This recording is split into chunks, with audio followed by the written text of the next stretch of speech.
No, you're good. But did you see the skills in Top Gun for the beach volleyball? I don't think they had any skills, but that's a No, different story. they had a really cool high five. Yeah, yeah, yeah. The back high five. Yeah, that was pretty cool. Legendary, Yeah. legendary for sure. So tell me about you. What exactly do you do? You stay in Canada, right? Or where are you located? Toronto, Canada. Um, Awesome. yeah, where are you? Here in Dallas, Texas, Texas. DFW. Okay. Yeah, we're dealing with quite a few companies down there for solar. Solar is Hmm. huge in Texas. A little bit in Arizona as well. Yeah, I used to travel quite a bit before COVID. I used to average 5 flights a week for over 10 years. Some weeks I was doing 11 flights, traveling all over North America, meeting business owners. Hmm. So I used to love that shit, but burnt out so many times. I mean, working with, 4 to 8 hours of sleep if you're lucky, Right. um, was a challenge. And being on flights all the time and breathing recycled air like that in the tube, yeah, it was Right. challenging. Yeah. So yeah, but I really miss the action, you know, Yeah. traveling down a hallway where you have, sometimes 100 employees, bombarding you. Well, the first day I walked down the hallway and they scatter like rats, right? Then the second day, once they know we're not going to fire everybody, then you can't walk down the same hallway because now they're asking, "Am I going to pay my mortgage next month? Is this company going to survive? What's happening?" That Yeah. sort of thing. Yeah. Yeah. So tell me more about you. What was your email said something interesting. What was it? Um, so what are you referring to? Which part? Um, what is it you do? So I'm currently probably 80% of my time is spent building a health insurance agency, and we focus on small businesses and enterprises. A lot of my partners, and I plan this is a stepping stone and a lot of things that I plan on doing in the future, but a lot of my partners are in the M&A industry. Okay. Um, I have a friend who is he's building a platform for trying to remember how he phrased it, but it's called SMB BEE. And it's just a platform for small businesses and medium-sized businesses to go and buy and sell their businesses so investors can get on there. It's very similar to Biz Buy Sell. And but it's a little more streamlined. Okay. And it's pretty interesting. He's had a handful of investors come in. Outside of that, I yeah, I just have a handful of M&A people. What industry besides solar, or are you in any industry? Are you Mainly trying? construction. I Gotcha. mean, we used to Construction. focus on manufacturing, travel and tourism, and retail and restaurants and quite a few different industries. But now I tend to focus more on the construction space. Right. Right. Yeah. How are you, I guess, canvassing? Are you canvassing or just like trying to network with people? Well, Um, until I was kicked out of LinkedIn 8 times, 100% of my new clients were coming in through LinkedIn, just through referrals, and I was keeping busy. Had 15 employees, and keeping busy. Then I was booted off. Then I had to try and reinvent myself on Facebook and Facebook groups, and started making some traction. Um, but I'm still losing millions of dollars from what I used to do on LinkedIn. But now I'm starting to get some traction on TikTok. One of my videos had 2.2 million views in seven nice. days. So so now I'm going to reinvent myself on TikTok because I'll never get on LinkedIn again. Yep. Yep. So Do you have someone doing your marketing or doing your social media for you, or are you doing it? I do poorly, yes. Okay. Yes. Yes, we There's have a number of companies that do that poorly. there's the only reason I was asking is because I'm going to be pushing out videos soon as well, more videos. And the avenue that I'm looking at is there's a handful of apps. One of them is called like Munch or Get Munch, and you can, whenever you post it on one platform, it goes to 10 others. So you don't even have to worry about it. So it might go to Facebook, Instagram, your Facebook profile, your business profile, your group, and then go down the line of everything, but you only post it once. Okay. That's the only thing I was thinking about. But that's cool, man. That's really interesting to hear that Will it you adapt to kind the of. different formats? Because, TikTok has Mhm, its own format and mhm. okay. What about Yeah. editing? Will it And there's another one. It's called like repurpose.io. And that one is heavily automated. Repurpose.io. They use AI quite a bit. Now, obviously, the frames are not going to be perfect whenever it goes from, a vertical to a yep, square or something like that, but it'll be pretty damn close. okay. Um, so those are there for sure. But no, that's cool, man. Construction is definitely there. Solar, what are you doing with the solar in Texas? Are you doing like an asset purchase or what is that? No, Um, no, just helping smaller solar companies or roofing companies get into solar and solar companies, work with roofing companies and stuff like that. But it's mhm. it's really branding, differentiation, creating the business blueprint, creating aggressive marketing systems, stuff like that. Nice, Yeah. nice. Um, yeah, I'm a little familiar. So a little bit about my background. I got into corporate America in my late teens, bought into my first company whenever I was 20. I was a project manager, senior project manager, director for a while. And then what we did was um, there's a lot of, we did short-term purchases and long-term purchases. So there'd be times when we kept a company for 60 days minimum, or we kept a company for 5 years minimum. We just had an exit strategy.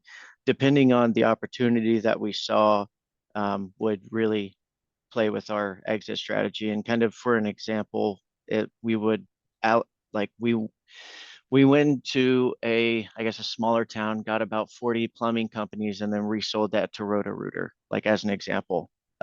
So that was just, and that was probably within three Sorry, was years, that to acquire talent or why were you buying 40 small companies? in one city, to corner the market. Corner the market. Okay. So Um, it wasn't because acquiring licensed quality plumbers is a difficult thing to do. So mhm, we've done that in the HVAC space yeah, because hiring or trying to find licensed technicians is difficult. So mergers and acquisitions, right, we're using that case. right. So it was really to Um, get rid of all the small players and create market share. yes. How much And did we a were able, program like that cost? I mean, that sounds pretty expensive. yeah. I can't remember the exact figures, but I was going to say how we got in contact with all of them was through an association that was in the town. We heard about it. We thought we could play around with the idea, talk to a couple people, and yeah, it just started falling into place.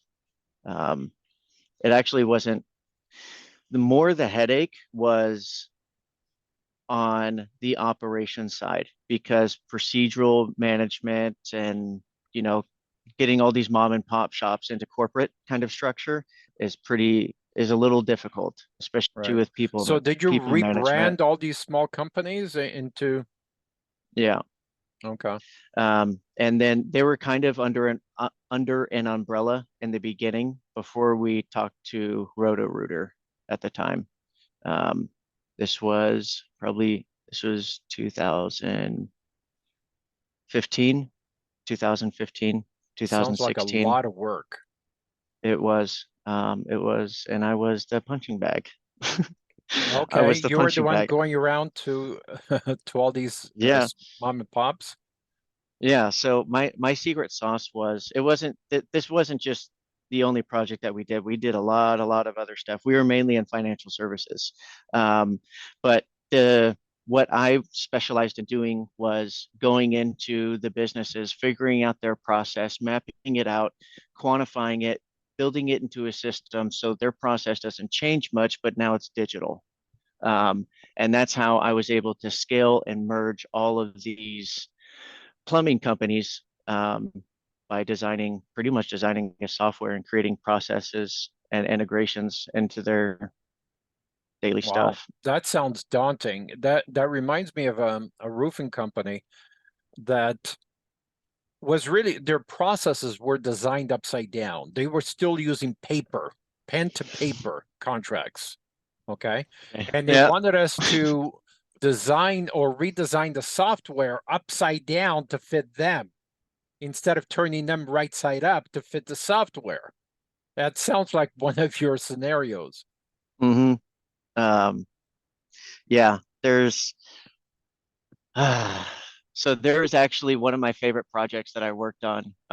It was we bought a financial services company. It was around for like probably 12 years, but every single thing was paper. The interesting thing about this company was they had like 300 or 400 clients and they were under 50 employees. And we didn't want to just buy the client book. We wanted to also keep the employees. So everything was paper. Every single account that came through that door from all those clients was put into a manila folder and passed around the company.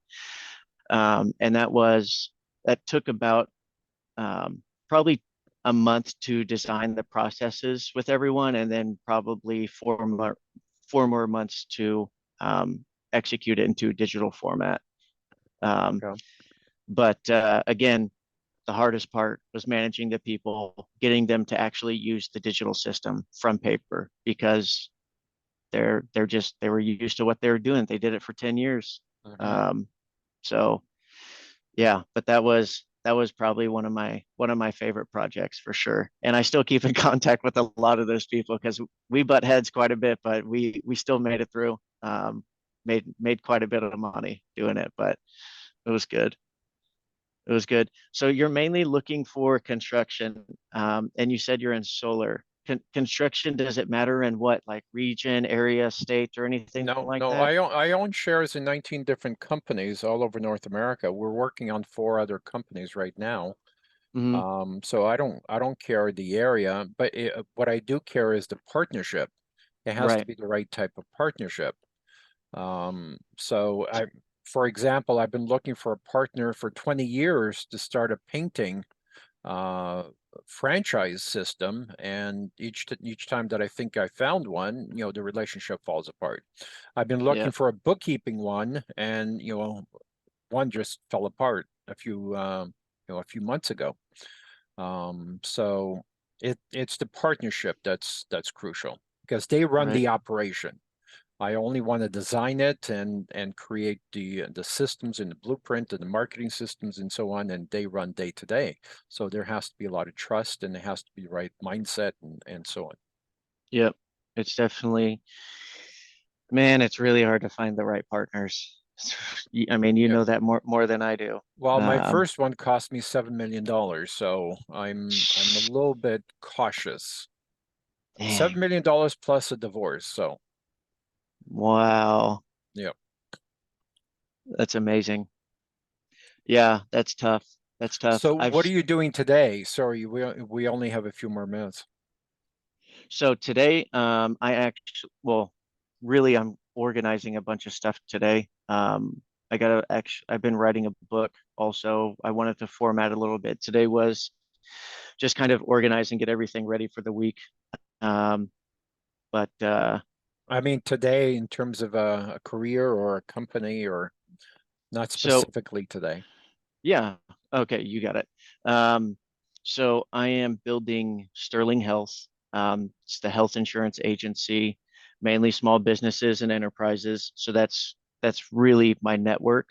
Um, because yeah, it's just once you figure out the policy and stuff that people need, they're pretty much set and they're good. But there's about 69% of bankruptcies happen because 69% of bankruptcies happen and they had health insurance. It's just they had the wrong plan. And that's what scares me. Um, Mm, so that's kind of the angle that I've been attacking for a lot of different small businesses. okay. Um, it's just because people wanted to get their hands dirty and make a lot of money doing it. And that was just a lot of health insurance agents that I found, especially a lot of brokers, like a lot of major brokers are like that. Um, Okay. Do you have a lot of and connections in the health industry? mhm, I have a handful. The I have a the reason why handful. I ask is we have two different Mhm. clients who service the health industry. One of them connects on an outpatient, they connect the patient who is now at home with their nurse or doctor through technology, through monitoring and stuff. Um, Nice. so, Is that is that like a service that would be completed for the consumer on the insurance side or on the consumer side? well, and that's just it. We're redesigning them to work with the insurance providers. Hmm. Um, but right now they are just a go-between to improve the communication between the patient and the doctor.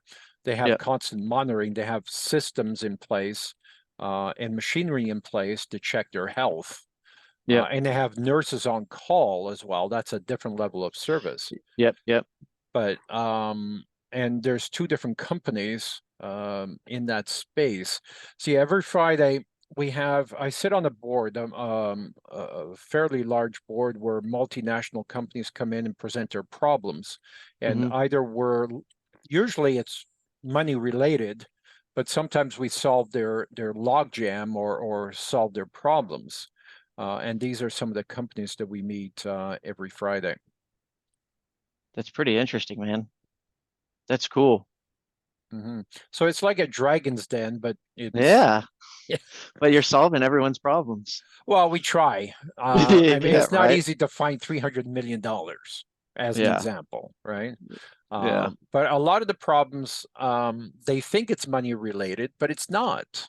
It's not. It's, Hmm. for example, the example I just gave you, they have 1,000 reps, 1,000 sales reps out in US alone, and they're trying to create this business, except the sales reps don't have the tools that they need to create, you know, uh, $2 million. They should be producing $2 or $3 million each, and they're not because they don't have leverage tools. So Right. they think they have one problem, but it's a symptom, and we're trying to solve the root cause. Right. So so So, I was just thinking maybe you and this company can get together because we are trying to get into the insurance space to provide this service through the insurance company to lower insurance premiums and to help the client at the same time, and the right. doctor Right. and the hospitals. That would definitely be interesting. Um, yeah, no, for sure. I definitely wouldn't mind shaking hands or and talking to them. And then I could probably put it in the ear of a couple of people and try and yeah, I think I'd be able to do that. That'd be pretty, Okay, well, give that'd be that some thought, schedule another call. The yeah, question for is, sure. the path that you're on today, are you going to make a couple of $1 million over the next 2 or 3 years for Yes. yourself? Yes. Yes? Okay. Yes. Um, that's so I also do real estate as well. I'm not an agent. I do investments. I have some single family short term, single family long term. Um, and so there's a couple other things that I'm working on outside of this. But this is the first step. This is the first company that I've set for long term outside of breaking outside of all my partnerships that I did about a year and a half ago. Okay. My partners, I'll be completely transparent. My partners were okay with doing a couple unethical things that I wasn't okay with. And then the way I was treated during that time, whenever I was like not okay with it and I spoke my mind, I was just treated very differently. we didn't have any major disagreements. There's no lawsuits or anything like that. It was time for me to go kind of thing. Um, I didn't want to be around it. Um, Yeah. gr gr Partnerships.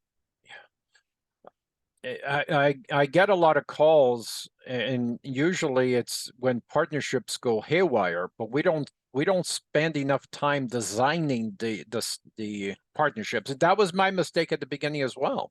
I never hmm spent enough time creating the partnership agreements and clearing the leaves from the train tracks to make sure the train doesn't derail, because the leaves now grow roots and grow trees and derail a train. Right. So we don't spend enough time doing that, and I think that's a real problem. And the other problem is when things are growing and everybody makes money, and usually partnerships don't go haywire at that point, even though mine did, because my partner embezzled $200,000, which turned into a lawsuit, which created a breach of contract on my behalf and long term, but it started with embezzling $200,000. I mean, it was that small that created a $7 million problem. Yep. So relationships are tricky. And Yep. if you find the person that's short-sighted and can't see the future, can't see the money down the road, yeah, we're in shit. Yeah. Yep. Yeah. 100%, man. So 100%. Yeah. So think about that. See if there's a way of connecting you with this insurance provider. They're more technology and software, and a nurse answering the phone and stuff like that, or thousands of nurses answering phones. Right. But see if there's a way to connect you and them. Yeah. And Let me talk to my network. So just to kind of give you an idea, on the insurance side, I'm a broker. So I'm in between the consumer and the insurance companies to protect them. And the insurance companies don't typically like me, but I have a handful of people that I could reach out to, and try and get them to shake hands with your partner. Does that make sense? Mhm. So it wouldn't be me directly that they would be dealing with, Okay, yeah, there's because you would want to get in front of the actual insurance providers on that one, not in front of an insurance broker. If I can make the exactly. introduction, that'd be great. Yeah, exactly. But I'm going to be out of the picture very quickly. But again, wouldn't mind making the connection if I can. I could talk to a couple people. Yeah, schedule another call. I actually do have some people waiting. Are you Yeah, okay if I post this video on YouTube? yeah, Okay. yeah, Schedule another call. Let's talk again soon. Have a good day. for sure. You too, man. Bye. Okay, bye.